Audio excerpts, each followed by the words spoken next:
Hivi ndio vitu ambavyo kamwe haukuwahi kufundishwa pindi ulipokuwa uko shuleni, na leo nakuletea sababu kuu 7 zinazowafanya vijana wengi kuweza kupoteza muda wao bila hata kuweza kutambua. Lakini leo nina swali kwako wewe rafiki yangu.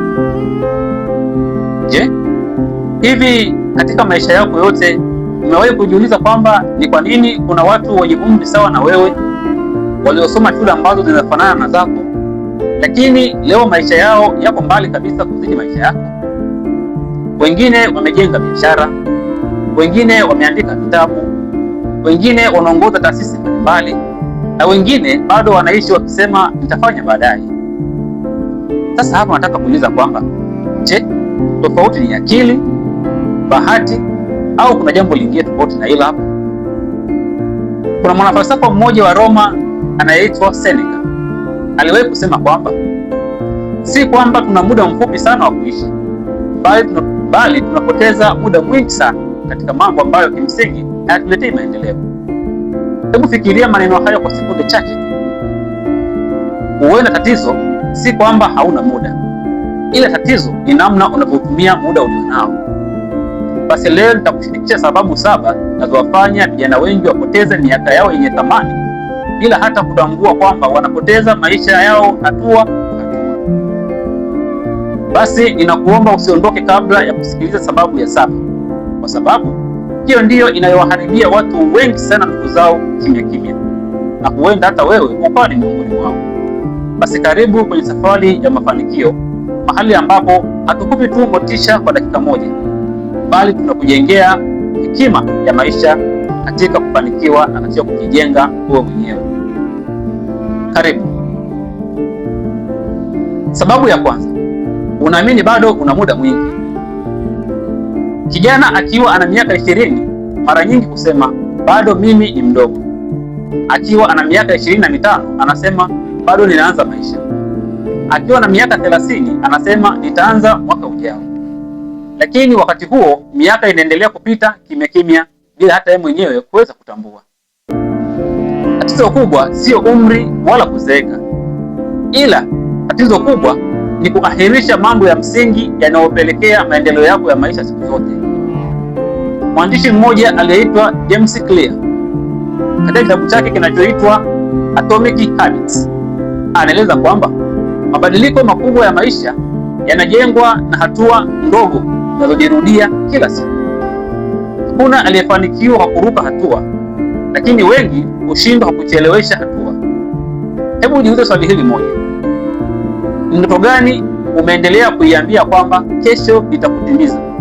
Badala yake kesho imekuwa ikizaa kesho na hatimaye kuwa miaka mingi sasa. Siku zote mkulima anayechelewa kupanda mbegu hawezi kula kwa kulaumu mvua, kwa sababu alipaswa kupanda hizo mbegu kwa wakati.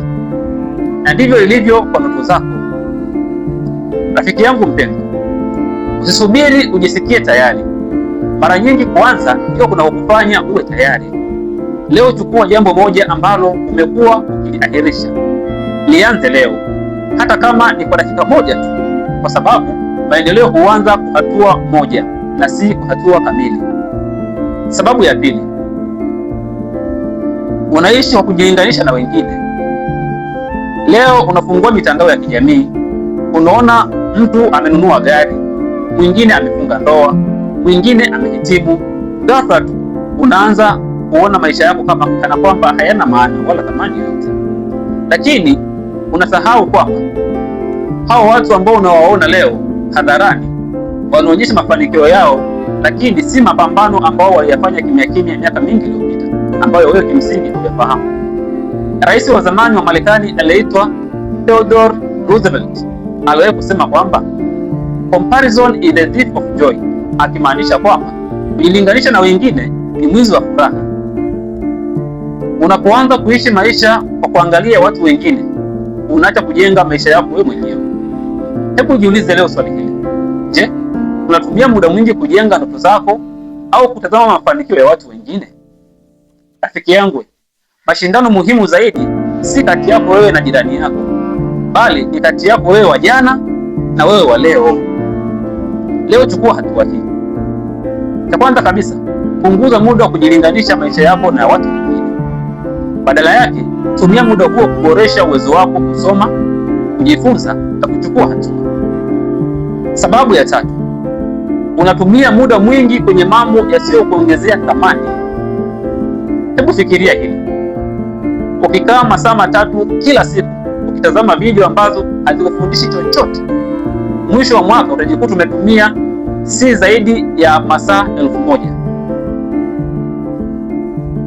Katika mwaka huo mmoja, kama ungeweza kusoma vitabu kadhaa, ukajifunza ujuzi mpya, ukaanzisha biashara ndogo ndogo, hata ukaanza kujifunza lugha nyingine katika hayo masaa 1000, basi ungekuwa umewekeza kitu kikubwa sana. Mwekezaji mashuhuri ambaye anaitwa Warren Buffett aliwahi kusema kwamba kadiri unapojifunza ndivyo unavyopata zaidi. Kumbe tatizo si kutumia simu, ila tatizo ni kutumia simu bila kusudi au lengo maalum. Mitandao ya kijamii ni kama kisu, rafiki yangu. Kisu kinaweza kutumika kupikia chakula na kinaweza pia kutumia kujeruhi. Kumbe kinachofanya kiwe kisu ni namna wewe unavyokitumia. Swali la kujitafakari ni hili. Hebu jiulize kwamba, je, hiyo simu yako inachangia kwa asilimia ngapi kujenga ndoto yako au kutafuna muda wako? Rafiki yangu mpendwa, usiruhusu simu yako iwe bosi wa maisha yako wewe mwenyewe. Ifanye iwe chombo kinachokusaidia kufikia malengo yako. Basi leo naomba uchukue hatua hii ya msingi sana. Anza kwa kutenga muda maalum wa kujifunza kila siku. Hata dakika angalau 30 tu zinaweza kubadilisha maisha yako baada ya mwaka mmoja. Sababu ya 4, unaogopa kushindwa kuliko unapotamani kufanikiwa. Vijana wengi wana ndoto kubwa sana, lakini ndoto hizo huishia kwenye madaftari. Hii ni kwa nini? Hii ni kwa sababu wanaogopa watu watawasema pindi ambapo watakuwa wameshindwa. Lakini hebu nikuulize swali hili. Hivi ni nani aliyewahi kufanikiwa bila kukosea? Mwanasayansi mmoja anaitwa Thomas Edison alipoulizwa kuhusu majaribio yake mengi yaliyoshindikana kabla yeye kutengeneza balbu ya umeme, alijibu kwa maneno ambayo yalinukuliwa sana. Alisema hivi: sijashindwa, bali nimegundua njia nyingi ambazo hazifanyi kazi. Na hii ndio tofauti kati ya mtu aliyefanikiwa na anayekata tamaa. Mmoja anaona kushindwa kama mwisho, lakini mwingine anaona kushindwa kama somo la kujifunza na kuanza upya. Mtoto mdogo anapokuwa anajifunza kutembea huwa anaanguka mara nyingi sana, lakini sijawahi kuona mzazi yeyote akimwambia mtoto wake kwamba usijaribu tena kutembea au usisimame tena deli. Sasa ikiwa mtoto mdogo hakati tamaa, kwa nini wewe mtu mzima na kijana kabisa unakata tamaa kwa sababu tu umeanguka mara moja? Rafiki yangu, kushindwa si adui mafanikio, bali kukata tamaa ndiko kuna kufanya wewe usifanikiwe milele. Basi leo chukua hatua hii. Andika jambo moja tu ambalo umekuwa ukiliogopa kulianza. Chukua hatua ya kwanza katika wiki hii. Hakika na matokeo chanya utayaona. Sababu ya 5, kuna malengo yaliyoandikwa. Vijana wengi sana wana ndoto, lakini si wote wana malengo. Sikiliza, ndoto ni kusema kwamba nataka kufanikiwa, ila malengo ni pale unaposema kwamba ndani ya miezi 6 nitamaliza kozi hii, au nitasoma kitabu hiki, au nitaanza mradi huu. Mwandishi anaitwa Brian Tracy aliwahi kusema kwamba malengo yaliyoandikwa huongeza uwezekano wa kuyafikia kiwango kikubwa sana kuliko yale ambayo yanabaki kuwa akilini tu. Na siku zote usipojua unapokwenda, kila njia inaonekana mbele yako itaonekana kwamba ni sawa, na kila kitu kinachokuja mbele zako itaonekana kwamba kiko vizuri kabisa. Lakini nikuuliza swali la kujitafakari. Je, unaandika malengo yako au unayaacha malengo yako yabaki kichwani?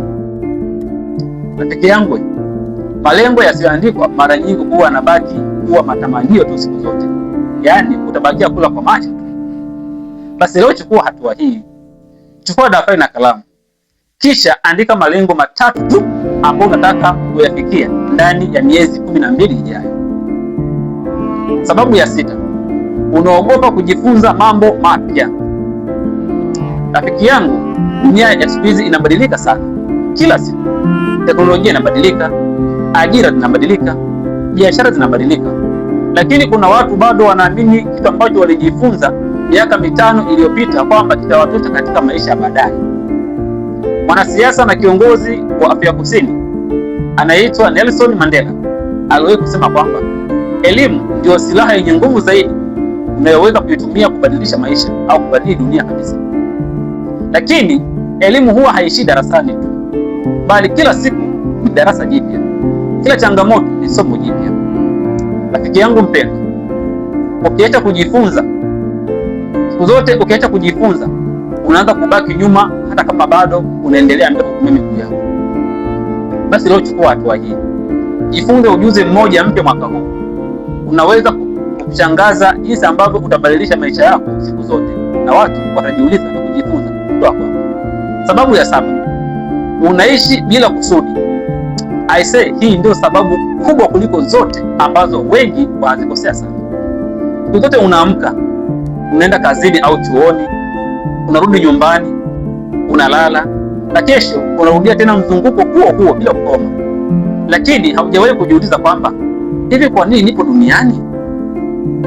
Mwalimu na kiongozi anaitwa Miles Monroe aliwahi kusema kwamba pale ambapo kusudi halijulikani, basi matumizi mabaya hayepukiki kabisa. Mtu asiyejua kusudi lake ni rahisi kuongozwa na maoni ya watu, tamaa za muda mfupi au shinikizo la jamii. Lakini mtu anayejua kusudi lake anaweza kukataa mambo mazuri ili kulinda jambo bora zaidi siku za usoni. Leo naomba utafakari swali hili. Je, unaishi kwa sababu siku zinaenda, au unaishi kwa sababu unajua unachotaka katika maisha yako ya hapa duniani? Rafiki yangu, maisha yenye kusudi hayapimwi kwa urefu wake, bali hupimwa kwa athari zake. Basi leo chukua hatua hii. Tenga dakika 20 ukiwa peke yako, kisha jiulize, hivi ningependa nikumbuke kwa jambo gani baada ya miaka mingi au baada ya miaka 20? Huenda jibu la swali hilo likawa mwanzo kwa safari mpya ya mafanikio yako katika maisha. Mwanafalsafa mmoja anaitwa Socrates aliwahi kusema kwamba an examined life is not worth living, akimaanisha kwamba maisha yasiyo na tafakari hayastahili kuyaishi kabisa hayo maisha. Kila baada ya muda, simama na ujitathmini na ujihoji mwenyewe, ninaenda wapi? Nimekuwa kwa kiwango gani? Ninahitaji kubadili nini? Maswali hayo yanaweza kubadilisha maisha kuliko majibu ya haraka ambayo wewe uliyatarajia siku zote. Kila siku unayopewa ni mbegu, rafiki yangu. Unaweza kuipanda na kuvuna mafanikio, au ukaiacha ipotee na kuvuna majuto baadaye. Rafiki yangu mpendwa, huenda hukupata jibu la swali hilo moja kwa moja, lakini kama umeanza kujiuliza maswali haya sahihi, basi tayari umeanza kubadilisha maisha yako. Na siku zote ukumbuke kwamba mafanikio hayaji kwa bahati tu, bali kujengwa kwa maamuzi madogo madogo unayofanya kila siku. Langu jina naitwa Alphonse Nabita, na hii hapa ni safari ya mafanikio. Badili fikra, badili maisha. Basi leo nataka uniandikie kwenye maoni hapo kwamba ni sababu ipi kati ya hizi 7 imekugusa zaidi, na ni hatua gani ambayo utaanza kuchukua ambayo unaweza ukaianza leo hii. Usisahau kusubscribe, kushiriki video hii kwa rafiki zako, lakini pia kuwasha alama ya kengele, na Mungu atakubariki sana. Tukutane tena katika kipindi kijacho cha safari ya mafanikio. Chao.